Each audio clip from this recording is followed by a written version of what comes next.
हुँदैछ यहाँ हाम्रो चाहिँ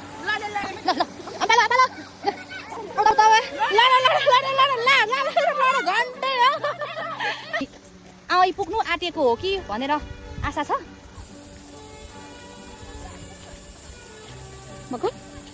आइपुग्यो हामी चाहिँ यता हुनुहुन्छ हाम्रो साथीहरू पानी अब फाइनली अब चाहिँ हामी शिव झट्टाको छेउमा आइपुग्यौँ सायद मलाई लाग्छ यही हो त्यो झर्नाको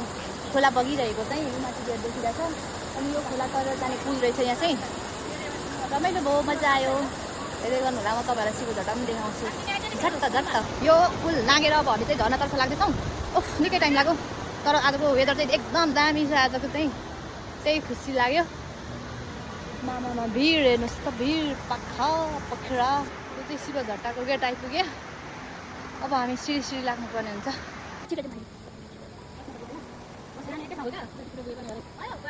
मेरो दिदीहरू ग्याङ मदर ग्याङ रहेछ बाटो अनि मामा कस्तो डरलाग्दो ठाउँ पो रहेछ हौ केटाकेटीहरू खेल्नु थालो हाम्रो ग्याङ मदर ग्याङ्सहरू त्यहाँ झर्ना चाहिँ छ कि छैन खासमा खै झर्ना